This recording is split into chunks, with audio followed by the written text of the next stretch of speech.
Boa tarde, senhor presidente, colegas vereadores e comunidade. Cada vez mais, vereador professor Gilson, eu sinto que nós temos a responsabilidade de ensinar as pessoas através dos nossos pronunciamentos, para a gente não ficar redundante, muitas vezes repetindo os assuntos.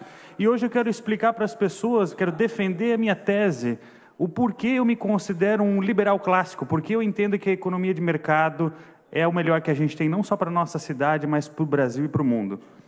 Talvez muitas pessoas nunca tenham percebido isso, mas o sistema de preços, a precificação de produtos e serviços, é uma invenção, é uma tecnologia. E por ser uma tecnologia, ela traz benefícios à sociedade que são incomensuráveis. Afinal de contas, quando você tem um sistema de preços livres funcionando, você estabelece aquilo que é escasso e aquilo que não é escasso. E até uma pessoa que não tem o menor conhecimento sobre o que envolve a produção, por exemplo, de caviar, sabe que a produção de caviar ela é complexa, cara ou demanda muito capital, porque para você comprar pouco caviar custa muito caro. Isso significa que envolve muitos recursos, muita tecnologia, muita dificuldade na obtenção desse recurso. E é por isso que a areia, por sua vez, ela é tão barata, porque a obtenção de areia não envolve muito capital e ela é virtualmente de graça. Aquilo que a gente paga, essencialmente, é o frete até a sua casa, a sua obra.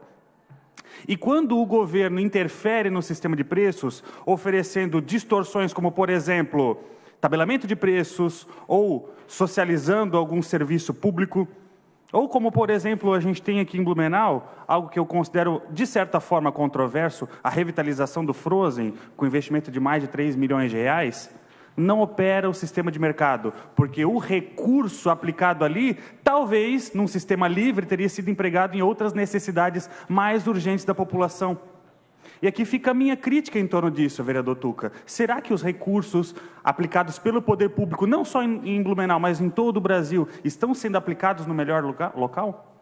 Certamente não, porque quando a gente delega aos políticos, ao poder público, a alocação dos recursos, a gente faz com que aquilo que seria de livre e espontânea direção de 200 milhões de brasileiros seja discutido entre um grupo pequeno de pessoas. E como pode, em Blumenau, um grupo restrito como os nossos secretários, nosso prefeito e os próprios vereadores, saberem o que é melhor para 380 mil habitantes? E é por isso que eu defendo que a gente deveria, cada vez mais, trabalhar em torno de menos gastos públicos e menos impostos, seja inclusive aqui em Blumenau, para que sobre dinheiro para as pessoas decidirem onde seria aplicado esse recurso. E quando eu cito a revitalização do Frozen, com investimento de mais de 3 milhões de reais, eu gostaria de reforçar que, num passado não tão distante, um grupo empresarial assumiu o interesse de investir e recuperar essa estrutura. Talvez não fosse no melhor dos moldes, até porque o sistema de livre preços, ele não é perfeito, ele só é melhor do que os demais, mas ele tem suas fragilidades. E a gente não pode deixar de crer que as pessoas precisam de um aparato social para competirem de igual para igual no mercado livre. Concedo a parte, vereador.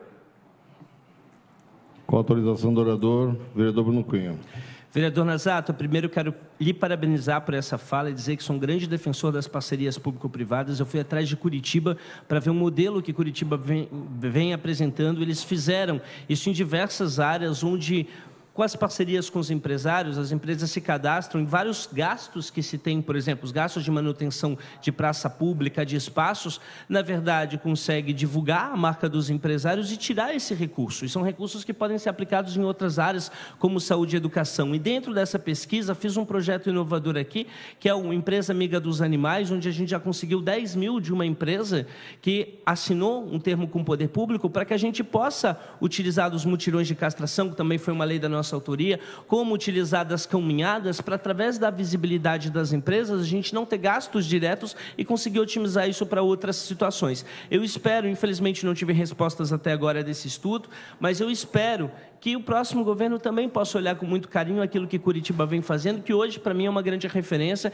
e concordo plenamente, porque são recursos que podem ser utilizados de outra forma e a gente conseguir sanar outros problemas da comunidade.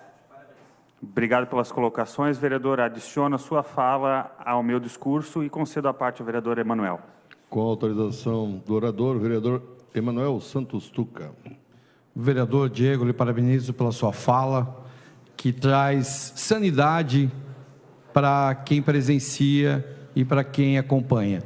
Porque esse governo, ele começou com uma boa intenção.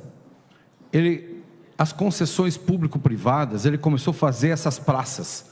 Concedeu as praças que eram ermas, abandonadas, sujas e poluídas de criminalidade, muitas pequenas criminalidades ali estavam abandonadas, tirando xixi.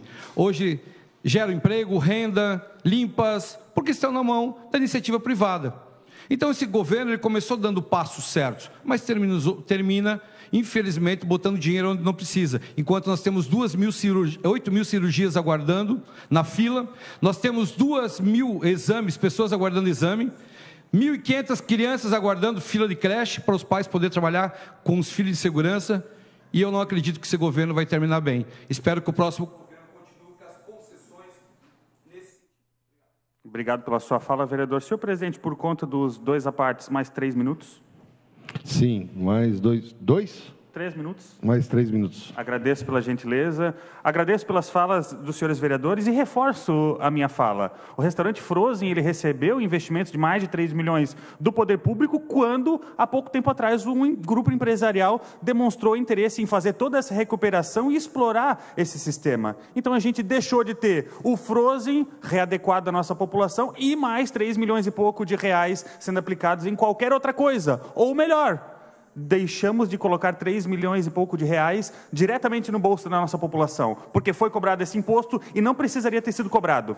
A gente faz em Blumenau um aparato de assistência social que é notável e é referência no Brasil inteiro, mas que em muito utiliza como fonte de receita impostos que são cobrados também das classes mais baixas. Até porque no Brasil a carga tributária, ela aflora na classe mais baixa, aquela que consome toda a sua renda. Esse é o pessoal que mais paga tributos no Brasil.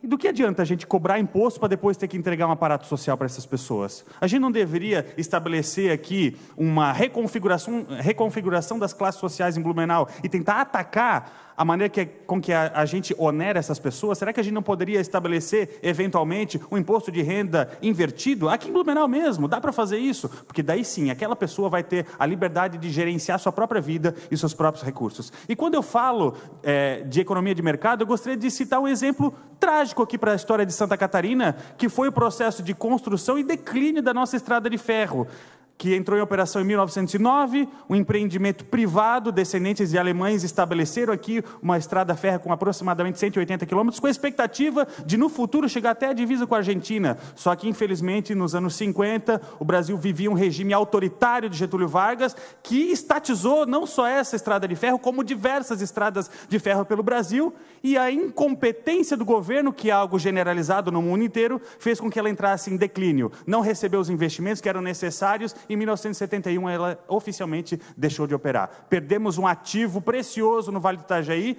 e esse é só mais um de inúmeros exemplos de como a interferência exagerada do governo prejudica a nossa civilidade. Inclusive, a gente tem exemplos no mundo inteiro que deram certo e que deram errado.